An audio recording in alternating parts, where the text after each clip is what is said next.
Tonight on the Nutrition News Network, is there an ingredient in tea that will help with stress? Well, the Japanese seem to think so, and they've been using it for over 60 years. This is amino acid that helps with stress. Magnesium, the mineral that can save a bunch of misery. And the final article is Depression Relapse, surprising nutrients that help. All on the Nutrition News Network. December 8th, 2019 edition starts now. Good evening, this is the Nutrition News Network. Today is Sunday, December 8th, 2019. My name is Brian Butt, and I am here today to give you some articles and stories about the nutritional news that have gone on the past week here in December. So today we're going to be talking about a couple articles. The first one is the ingredient we were talking about the Japanese that they use for wound up nerves. Now, the nutrient we talk about is called L-theanine. L-theanine is a green tea, or any kind of tea has some form of theanine, a very small amount, like some of it's 10 to 20 to 50 milligrams. Certain green teas have a little bit more, but what we're showing here is that with green tea, it could really help with stress. And there was an article about this from Wellness Resources back in 2013 by famous nutrition bioenrichers. I'd like to go over this. L-theanine as a remedy for wound up nerves. So it basically goes over a variety of human studies about L-theanine expanding to help rather common problem of nervous system wind up. So, okay. What is nervous system wind up? Number one, nervous system wind up is when you have a high stress event. Normally, your nerves take time to calm down. So, I don't know if you realize this, but you have your amygdala. The amygdala is like the emotional center of the brain. Now, you have something that controls it. That's called your prefrontal cortex. So just imagine if your thumb is the amygdala, okay? And then right here is the prefrontal cortex. So, you know, what you're thinking and what you want to say is governed by the prefrontal cortex. So this prefrontal cortex that's right here holding that in, when stress continues and it's ongoing, that amygdala it really doesn't have any protection to fend for itself once it opens up. And once that prefrontal cortex kind of gets out of control and it doesn't control it, it's trying to, that's when you go into emotional problems. When it's like this, it's totally full-blown schizophrenia. Which is not what you want. So with a lot of people having this problem with high stress, what they do is they tend to numb it with alcohol, drugs. They tend to do, excessive food intake to clamp down, to calm the nerves, so that way the amygdala can't run wild. Now, that is a short-term fix. The problem is, when you stop doing those activities, what happens? It starts to come back open, and then this thing is just all over the place, and it gets even worse. So there's nutritional things you can do. First off is L-theanine. So that's L-theanine is a component of green tea, but it's a relaxing amino acid. The Japanese have consumed it in their beverages for over 60 years, since the mid-60s, and they have actually used it in a lot of their drinks, in a lot of things, and basically green tea and the component of it that was marketed into a supplement was back in 1999 by a company called Suntheanine. Suntheanine marketed it, and it's been a neurotropic for a lot of people. What I like about theanine is it actually calms the nerves, but it doesn't sedate you. You can actually use it as a hack. In the morning, take about 100 to 200 milligram dose, depending on body weight. And it's really effective for, with that and caffeine, for almost like a natural Ritalin, even though Ritalin's not good for you because it's a stimulant. This will keep you some focus, it'll relax you, but it'll also keep you more aware. Your reaction time will be a lot better when you're working just on mundane tasks. It really helps with and getting through that. So L-theanine is very good for controlling the amygdala. It's a tool. Now, obviously, your amygdala is here, you're like there. You want to have activities that help with the prefrontal cortex. Good amounts of sleep. Lack of sleep does that. Poor diet does that. Alcohol, drugs does that. Stressful situation. And then basically you eat food, boom. You take drugs, boom. It's temporary. So that's what happens to the amygdala because it doesn't have its own brakes. The own brakes are basically covered by the, of course, prefrontal cortex. So in this article, it's really impressive, and I really love this article because what it goes is basically it feels like a cat on a hot tin roof, basically. It's like sitting at the top of a sign with one foot on the gas and the other depressing the clutch, going 60 miles an hour, going nowhere. Basically, symptoms include anxiety, trouble sleeping, lack of focus, addictive tendencies, and a variety of nervous system problems, including more serious mental health issues that we just described. Now, basically what it goes into that the issue reflects that the nervous system is basically running too hot. It's too excited. The 911 switchboard of the subconscious brain has too much to do. If this issue persists, which is very, very true, for an extended length of time, the inflammatory levels of substance P affect subconscious brain perception, as well as cause of multiple symptoms in large nerves, jumpy or restless legs, and of course nerve endings, pain or under uncomfortable sensations. So that's what we were talking about with the amygdala and this. And then there's substance P, which we are going to go into that in a later article about magnesium. But there's a couple of these studies here you can go on. I'm going to give you the link for the website, but one study showed that 200 milligram per day dose of L-theanine boosted mood in individuals under high stress. Studies showed that L-theanine is able to reduce nerve tension, thereby help modulate stress-induced overload. And that's very important, especially if you have a family, you're the breadwinner, or you're a single mom, or whatever, you have 3 kids, and you're just really just trying to get things done, and you're really doing, like, you lose a loved one or something like that. It's a very stressful time. And what I tell, you know, what a big deal is that there are certain nootropics out there that are natural, not like a valerian, not a valerian, I'm sorry, but you know, not a Xanax or anything like that, or a benzo, that are actually very good at modulating and lowering the cortisol and stress response, and also helps with addictive tendency, whether it be cigarettes or alcohol or food. So the degrees are varying shades of gray. So the nerves are wound up during the day, sets the stage for sleep problems at night.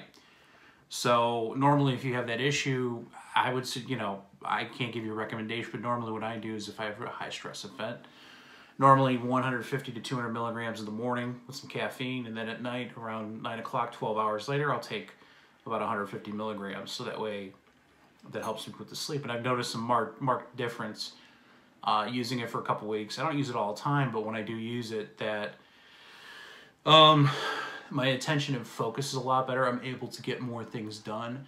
I'm able to put, you know, my best foot forward, actually get things done, actually work on what I need to.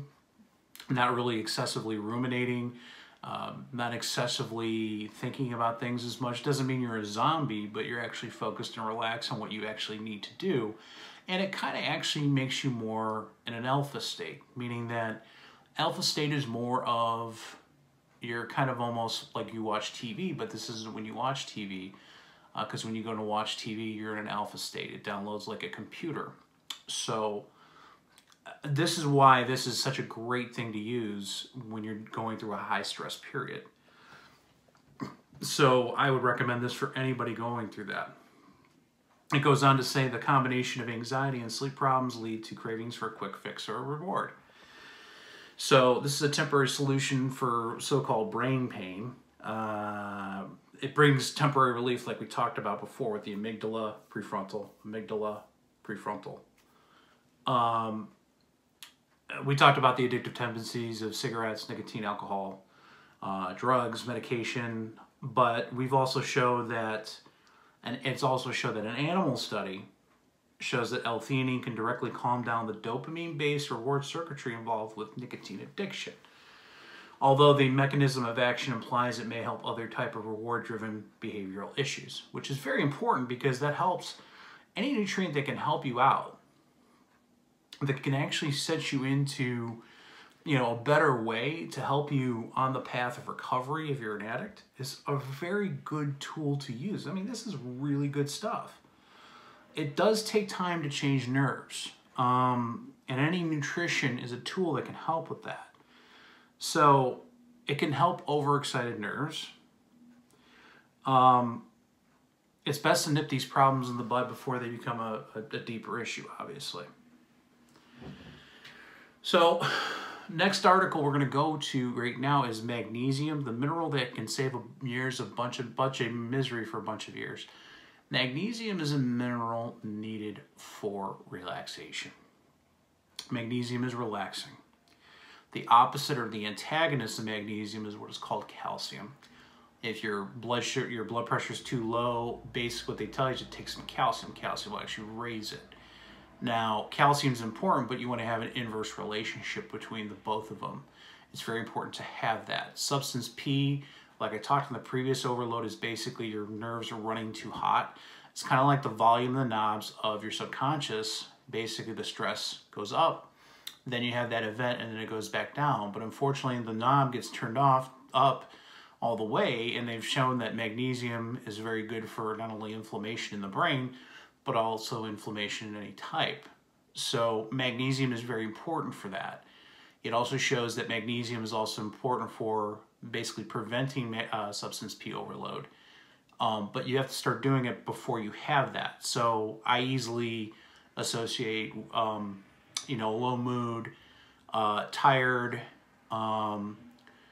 easily snap, afraid of noises, a short fuse with a lack of magnesium. It depends on what you need. Now, I don't like junk forms of magnesium, like magnesium oxide. I mean, it's good if you need to get a bowel movement. Excuse me. But I would say that the good forms are magnesium bound to relaxing amino acids like glycine. Also, magnesium with malic acid for people with fibromyalgia is good because it also helps clear the lymph system. Magnesium malate is good for people with fibromyalgia, but it's also good for when you work out. But I take anywhere between 400 to 600 grams at night and probably another 400 during the day. So it's almost 1,000 grams. Sorry, 1,000 milligrams. So that's important to have because if you don't have adequate magnesium, what happens is you start to run a deficit. Stress, sweat. If you work out a lot, it's necessary to have a lot of magnesium. It's very important. Along with B vitamins, it would save people a lot of misery, and especially for the poor men and women that are committing suicide in the military. It would save a lot of lives if they just had B vitamins and some magnesium and some free counseling. So last article, not an article, kind of off today a little bit, but the last one is depression relapse with a question mark. So depression relapse, a surprising nutrient that helps. Now with depression, where there's a relapse of depression, meaning that you got over it, and then some people get off what is called a psychotropic drug, like a Zoloft or an Effexor. I like to call it side Effexor. There's some things that are going on in your life where they aren't going good, and obviously I'm not a doctor. You want to check with your doctor with this medication because it's no joke. But when people go off these meds, they have kind of depression kind of flickering in the wings. And the thing is that whenever you have broken hearts, it's not really a broken heart. They've studied this, and actually there's a gland right here. It's called the thymus gland. The thymus gland is in charge of your emotions, along right here with your body. But it's a small-shaped gland in your body that is in charge of your emotional center. So the thymus gland is, when you have sadness or you have repeated injury, it could be whiplash in a car accident, it could be a death of a loved one, it could be a loss of a relationship. So what a lot of people do is they have sadness they're kind of stuck in. So they kind of ruminate about it. I've taken, and it has helped me a lot and when I've had some tough times, a nutrient called CoQ10. CoQ10 is very good for your heart, but it's also good because there is a lot of thymus gland receptors CoQ10 receptors around your thymus gland. These are very important, and you'll notice that, yeah, you're going to be sad, but you won't dwell on it as much. You'll be happier, and it's a temporary thing until you get the help you need, but it's something I would definitely recommend. So obviously CoQ10 is good for that. B vitamins are good for that. You know, vitamin D during the wintertime, SAD, seasonal affective disorder. Those are some good solutions. And I would recommend that for any type of problem you have with sadness or any kind of relapse in depression. So this is the Nutrition News Network, December 8th, 2019. My name is Brian Budd. It has been a pleasure talking to you. And if you like my channel, please go in the bottom and go ahead and click subscribe, so that way you can get your new notifications as soon as they come up to date. And I will talk to you soon. These statements have not been evaluated by the Food and Drug Administration. This show or products that are appearing on the show are not intended to diagnose, treat, cure, or prevent any disease. Nutrition News Network. All rights reserved. Copyright 2019.